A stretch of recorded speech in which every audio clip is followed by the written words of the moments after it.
اور کسی کی مال اور جان کو نقصان پہنچانا جو ہے، یہ تو شریعت اسلامی میں انفرادی طور پہ کسی بندے کے لیے یا کسی گروپ کے لیے اس کا کوئی جواز نہیں۔ جو پیغام پاکستان ہمارا اعلامیہ ہے، اور اس پیغام پاکستان پہ ہماری جو ریاست ہے، حکومت جو ہے، تمام حکومتیں اس سے پہلے اور اس وقت کی حکومت، ان کا اتفاق ہے۔ اس کو اسلامی نظریاتی کونسل نے پیغام پاکستان کی تائید اور تحسین کی ہے۔ اس میں اسی بات کی طرف اشارہ ہے کہ مثلا نفرت انگیز تقریریں، نفرت انگیز مواد، تشدد کی طرف جانا، کسی کو کافر قرار دینا، اس قسم کے جو الزامات ہیں، پیغام پاکستان کے تحت ان کا جواز نہیں ہے۔ چنانچہ شریعت جو ہے اور اسلام جو ہے، اس کے مطابق بھی احتجاج کے اپنے طریقے ہیں، اور احتجاج کے طریقے جو ہیں وہ یہ ہے کہ پرامن ذریعے سے، بہت ہی باوقار انداز میں، جو اس وقت اویلیبل دستیاب ذرائع ہیں، آپ کے پاس میڈیا ہے، آپ کے پاس سوشل میڈیا ہے، آپ کے پاس پارلیمنٹ ہے، یہ تمام ذرائع استعمال کر کے اور اپنا آپ کے جو مطالبے ہیں، آپ کی جو احتجاج کے لیے جو نکات ہیں، ان تک رسائی جو ہے وہ اب بہت آسان ہو گئی ہے، بہت ممکن ہو گئی ہے۔ اس طرح صورتحال بنانا جس صورتحال سے ہم گزر رہے ہیں، میں سمجھتا ہوں کہ اس کا حل یہی ہے کہ دونوں جانب مذاکرات کی طرف آیا جائے، کیونکہ مذاکرات ہی اس قسم کی مشکل صورتحال کا حل ہے۔ اعجاز امان صاحب، یہ فرمائیے گا کہ جب بھی ایسی صورتحال درپیش رہی ہے، واضح ایک پالیسی اختیار کرنے سے گریز کیا جاتا رہا ہے، ایسے گروہوں کی دکھائی دیا پشت پناہی ہوتی رہی ہے، اور اب یہ معاملہ مطلب ہم اپنے لوگوں کو ہی ماریں گے، مطلب 10 جوان شہید ہوئے ہیں، 100 سے زائد زخمی ہوئے ہیں، حکومتی سطح کے اوپر پھر ابہام ہے۔ کل لگ رہا تھا کہ کوئی واضح پالیسی ہے، آج پھر جو ہے معاملہ وہیں پر ہے۔ کل وزیر داخلہ صاحب فرما رہے تھے کہ پرسوں فرما رہے تھے کہ ہمارا جو ہے ان سے معاملہ طے پا گئے ہیں، ہم اس کا پیرا دیں گے، ہم اس کو وزیر اعظم سے منظور کروائیں گے۔ اگلے دن کہہ رہے تھے کہ نہیں، ہم یہ صورتحال جو ہے اس کو کسی قیمت پر برداشت نہیں کیا جائے گا۔ مسئلہ کیا ہے؟ یہ جو پالیسی سازی کے اندر ابہام ہے، یہ کیوں ہے؟ دیکھیں، بات یہ ہے، یہ بات ابہام کی نہیں ہے۔ ریاست کی بہت بڑی ذمہ داری ہوتی ہے کہ جان و مال کا تحفظ بنیادی اصولوں یا ذمہ داریوں میں سے ایک ہے۔ اس تحریک میں شامل لوگ ہوں، چاہے وہ جسٹیفائیڈ ہے یا نہیں، اس پہ بعد میں بات کرتے ہیں، یا پولیس کے یا رینجرز کے لوگ ہوں، سب کی جانوں کا تحفظ حکومت وقت کی ذمہ داری ہے، اور ان کی کوئی بھی پالیسی یا رویہ ایسا نہیں ہونا چاہیے جس کی وجہ سے معاملات میں شدت آئے۔ میرے خیال میں اس بات کو مد نظر رکھتے ہوئے حکومت بار بار لچک دکھا رہی ہے، اور تاریخی طور پہ بھی ایسا ہی ہوتا آیا ہے۔ جب آپ ان کا پچھلا دھرنا، جس کا بھی آپ اپنے اوپننگ میں ریفرنس دے رہے تھے، جس میں جسٹس فائز عیسیٰ صاحب کا ایک فیصلہ بھی موجود ہے، اس وقت بھی دیکھیں تو یہ لوگ لاہور سے چلے تھے اور فیض آباد تک پہنچ گئے تھے، اور تقریباً نزدیک کے تو دونوں صوبوں سے لوگ یہاں تک آ گئے تھے۔ تو نرم رویہ رکھنا اچھی بات ہے، لیکن ایک لائن ڈرا کرنا بھی بہت ضروری ہوتا ہے۔ اب ہوتا کیا ہے کہ آپ نے بالکل اپنے انٹرو میں ایک بات بہت درست کہی، اور ایک پہ مجھے اعتراض ہے۔ پہلی بات جو آپ نے درست کہی وہ یہ ہے کہ اگر شیڈیول 4 سے نام نکلوانے مقصود ہیں، اگر سعد رضوی کی رہائی مقصود ہے، اگر جماعت کے اوپر سے پابندیاں ہٹانا مقصود ہے، تو پھر حضور اکرم صلی اللہ علیہ وسلم کا ایک نعرہ بلند کر کے، ایک ایشو کو سامنے رکھ کے پھر یہ بات ایسے نہیں بن سکتی، پھر یہ رویہ ٹھیک نہیں ہے۔ اور ویسے بھی ہمارا دین تو کہتا ہے وَالَّذِينَ مَعَهُ أَشِدَّاءُ عَلَى الْكُفَّارِ رُحَمَاءُ بَيْنَهُمْ۔ بھائی ہم تو ایک دوسرے کے لیے تو ریشم کی طرح نرم ہوتے ہیں، کفار کے لیے سختی ہوتی ہے۔ یہ کیسی تنظیم ہے جو اپنے لوگوں کو بھی مروا رہی ہے، پولیس کے لوگوں کا بھی خون بہہ رہا ہے، لا انفورسمنٹ ایجنسیز کے لوگ گن فوڈر نہیں ہیں کہ جس کا دل چاہے ان کی جان لے لے، جب چاہیں انہیں گولیوں کے سامنے کھڑا کر دیا جائے تو ریاست کی ذمہ داری بہت بڑی ہے، لیکن ان علماء کی بھی بہت بڑی ذمہ داری ہے جو جس طریقے سے لوگوں کو سڑکوں پہ لایا جا رہا ہے۔ ابھی طریقہ یہ ہے جو ابھی بھی ہمارے دوسرے پارٹیسپینٹ، آئی ایم سوری مجھے ان کا نام یاد نہیں رہا، بات یہ ہے کہ ڈائیلاگ کے ذریعے، حتمی اور مدلل ڈائیلاگ کے ذریعے اس ایشو کو ہینڈل کیا جائے، کوشش کرے کہ حکومت بھی طاقت کا استعمال نہ کریں اور دوسرے لوگ بھی وائلنس پر لوگوں کو نہ اکسائیں۔ لیکن جو جن صاحب مجھے ایک بریک لینا پڑ رہا ہے، ایک منٹ جی، جو 10 جانیں ضائع ہو چکی ہیں یہ خون ناحق نہیں ہے، اس کا بھی حساب ہونا چاہیے، اور جن لوگوں نے یہ کیا ہے ان کے اوپر مقدمات بننے چاہیے اور ان کو قرار واقعی سزا ملنی چاہیے۔ میں جن صاحب آتا ہوں کیونکہ اب اسی سے جڑا ہوا سوال ہے۔ ناظرین ہماری گفتگو جاری ہے، ایک مختصر سے کمرشل بریک کا وقت ہوا ہے، ملتے ہیں اس وقفے کے بعد۔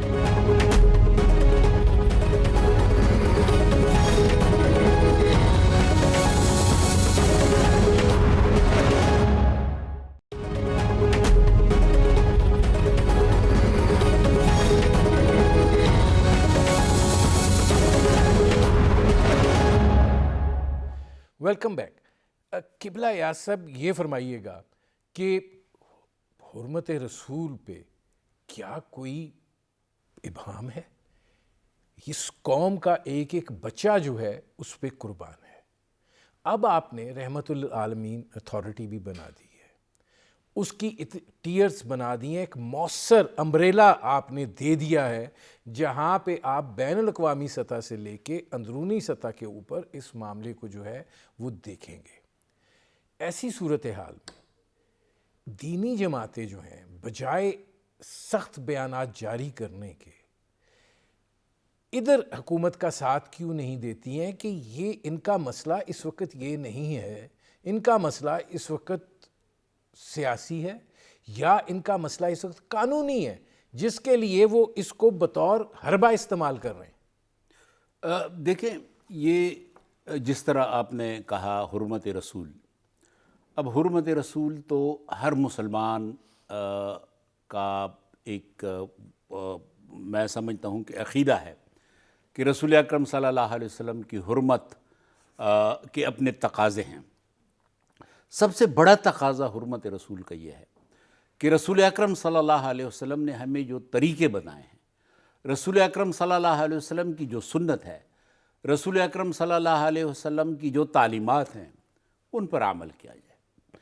اب اس میں یہ بات ہے کہ تمام لوگوں کو اور بالخصوص دینی جماعتوں کو یہ چاہیے کہ اگر رسول اکرم صلی اللہ علیہ وسلم کا انداز گفتگو آپ دیکھیں، انداز تقریر دیکھیں، تو وہاں آپ کو ایک لفظ بھی ایسا نہیں ملے گا کہ جس میں کوئی پہلو ایسا ہو کہ جو ناخوشگوار ہو۔ یعنی رسول اکرم صلی اللہ علیہ وسلم کا انداز گفتگو وہ بے انتہا میں سمجھتا ہوں کہ اس میں لوگوں کے لیے ایک مثال ہے، وہ اسوہ حسنہ ہے رسول اکرم صلی اللہ علیہ وسلم کا ہر عمل۔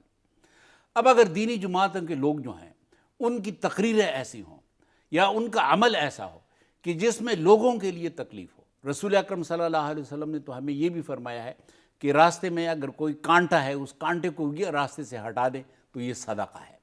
اب اگر آپ راستے بند کریں، آپ ہمارے اپنی اولاد جو کرونا کی وجہ سے ویسے بھی تعلیم سے محروم ہے کافی عرصے تک، آپ ان کے لیے راستے بند ہوں اور وہ اسکولوں میں نہ جائیں، تو میں سمجھتا ہوں کہ رسول اکرم صلی اللہ علیہ وسلم کا یہ جو حرمت رسول ہے یہ میرے خیال میں ان کے تقاضوں کے ساتھ ہم آہنگ نہیں ہے۔ ہمیں اس سلسلے میں بے انتہا محتاط ہونا چاہیے کہ ہم کوئی ایسا عمل نہ کریں کہ جس سے حرمت رسول صلی اللہ علیہ وسلم پہ حرمت۔ نہیں، آپ یہ سمجھتے ہیں یہ جو کچھ کر رہے ہیں یہ اس سے حرمت رسول کے تقاضے پورے ہو رہے ہیں؟ یہی تو میں گزارش کر رہا ہوں کہ احتجاج کے جو طریقے ہیں یہ شریعت اسلامیہ میں ہمیں بتائے گئے ہیں، وہ اگر احتجاج ہو بھی تو اسی کے مطابق آپ احتجاج کریں۔ رسول اکرم صلی اللہ علیہ وسلم نے، اس کے بعد فقہاء نے ہمیں یہ بتایا ہے کہ کس طریقے سے آپ کلمہ حق کہیں، کس طریقے سے اگر آپ کا کوئی حق ہے، آپ محسوس کرتے ہیں کہ آپ کا کوئی حق ہے، تو بے شک وہ آپ کو چاہیے کہ آپ اپنے حق کے لیے مطالبہ کریں، لیکن ان کے اپنے طریقے ہیں، مہذب طریقے ہیں، اسلامی تاریخ میں بڑے مہذب طریقے ہیں۔ اس قسم کے طریقے کہ جس میں لوگوں کے راستے بند ہوں، جس میں ریاست کا مظہر، میں آپ کو بتاؤں کہ ریاست کا مظہر کیا ہے. ریاست کا مظہر جو ہے یہ پولیس ہے. جب کسی چوراہے پہ پولیس والا کھڑا ہو تو اس کا مطلب یہ ہے کہ ریاست وہاں کھڑی ہے. آپ نے قانون کی پاسداری کرنی ہے، کیونکہ وہ 8 گریڈ یا 10 گریڈ کا پولیس افسر جو ہے یا پولیس بندہ جو ہے وہ ریاست کا مظہر ہے. اب جان صاحب یہ فرمائیے گا کہ بڑی میں اس میں نہیں جانا چاہتا، بڑی باتیں کی جاتی ہیں کہ جی کوئی مائی کا لال جو ہے وہ ریاست، فواد چودھری صاحب کہہ رہے تھے. اب یہ جو کوئی سڑکوں پہ ہے صورتحال، یہ ریاست کا مذاق نہیں ہے تو اور کیا ہے کہ آپ کی گورننس کا پہلو اتنا کمزور ہے کہ آپ کو پتہ تھا یہ صورتحال ہونے والی ہے، آپ نے ایک صوبے کی مین آرٹری بند کر دی ہے، آپ نے دارالخلافہ سیل کر دیا ہے، اور آپ کہہ رہے ہیں کہ جی کوئی مائی کا لال ریاست کو چیلنج نہیں کر سکتا. تو یہ اور کیا ہے؟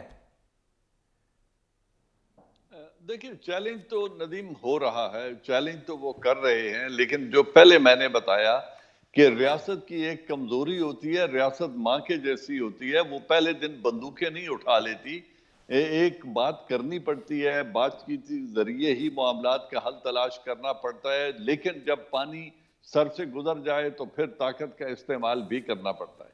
آپ سوات کے حالات کو ہی لے لیں کہ مشکل ترین حالات میں جہاں لوگوں کی زندگی اجیرن بنا دی گئی تھی، جہاں سولجرز کی شہادتیں ہو رہی تھیں، لا انفورسمنٹ ایجنسیز کی، پولیس کی اور فرنٹیئر کانسٹیبلری کی شہادتیں ہو رہی تھی، وہاں بھی ڈائیلاگ کا راستہ منقطع نہیں کیا گیا تھا اور اس کو بھی as a last option try ضرور کیا گیا تھا. نتیجہ نہ نکلنے کی صورت میں پھر حتمی آپریشن کرنا پڑا تھا. وہ سرجری کی طرح وہ لازمی ہو جاتا ہے. ایسا شاید کرنا پڑے اگر انہیں بات سمجھ نہ آئی تو. ان کے جو سلوگنز ہیں وہ پولیٹیکلی موٹیویٹڈ ہے. جماعت پر پابندی اس لیے لگائی گئی تھی، اس لیے پروسکرائب کیا گیا تھا کہ کروڑہ روپے کی املاک کا انہوں نے پچھلی دفعہ نقصان کیا. 21 روز تک اسلام آباد کے شہریوں کی اور راستوں پہ فیض آباد میں بیٹھ کر زندگی اجیرن کر دی گئی تھی، لاشیں گرائی گئی تھی. لا اب انفورسمنٹ نہیں جنرل صاحب، میرا اب آپ سے ایک سوال ہے یہاں پہ کہ ٹھیک ہے قاضی جی. فائز عیسیٰ کی جو انہوں نے ججمنٹ لکھی اس میں ایک دو جگہ ایسی ہیں جو اعتراض کا سبب بھی بنی، لیکن کچھ چیز جو میں وہ کنٹروورشل چیز سے ہٹ کے جو ایک ادارہ جاتی ہم آہنگی ہے، مثلا انہوں نے اپنا چوتھا نقطہ جو لکھا تھا وہ یہ تھا کہ constitution earmarks the responsibilities of the election commission which it must fulfill. If a political party does not comply with the law governing political parties, then the election commission must proceed against it in accordance with the law. The law is most certainly not cosmetic as contended on behalf of the election commission. Election commission کے اندر یہ registered ہے، آج تک registered ہیں، فیصلے کو آئے ہوئے 4 سال ہو گئے ہیں. مطلب ہم اتنے اگنورینٹ ہیں؟ دیکھیں ندیم صاحب، انسٹیٹیوشنل ہارمنی ہی ہمارے ایشو رہا ہے. جب یہ تو سو موٹو نوٹس تھا نا، لیکن جب یہ دہشت گردی 10 سال ملک میں ہوتی رہی، کسی ایک دہشت گرد کو انہی عدالتوں نے سزا نہیں دی. آج جب یہ سب کچھ یہ جتھا بندی کر رہے ہیں اور ریاست کے لوگوں کا خون بہا رہے ہیں، اسٹیٹ آپریٹیوز کا خون بہا رہے ہیں جو یقیناً گن فوڈر نہیں ہیں، تو اس وقت الیکشن کمیشن تو خواب خرگوش میں محو ہے. وہ تو سمجھتے ہیں لا انفورسمنٹ ہمارا کام ہی نہیں ہے. لیکن جہاں ان کا کام ہے، اگر تمام ادارے، اور یہ جسٹس فائز عیسیٰ نے جو لکھا تھا کہ اگر تمام ادارے اپنا اپنا بوجھ خود اٹھائیں اور بر وقت کارروائی کریں تو شاید اس نہج تک چیزیں جائیں ہی نہ. لیکن ابھی جو کچھ ہو چکا ہے یہ یقیناً وائلیشن ہے. لوگوں کی زندگی عذاب بنا دی گئی ہے، ناحق لوگوں کا خون بہا ہے. اس کے ذمہ دار لوگوں کے خلاف کارروائی ہونی چاہیے، مزید خون خرابہ نہیں ہونا چاہیے، اس میں تو کوئی دو رائے نہیں ہے. اس لیے میں نے پہلے سیگمنٹ میں یہ کہا تھا کہ ڈائیلاگ میں کوئی حرج نہیں ہے. حتمی اور بالکل بامقصد ڈائیلاگ ایک سٹنگ میں اور ٹرائی کر لیں اور ان سے بات کر لیں. لیکن اگر یہ تشدد کے ذریعے جماعت کے اوپر سے پابندی اٹھانا چاہتے ہیں، شیڈیول 4 سے لوگوں کو نکلوانا چاہتے ہیں، سعد رضوی کی رہائی ہے، تو پھر یہ سیاسی سلوگن ہے، پھر اس کو مذہب کا رنگ مت دیں.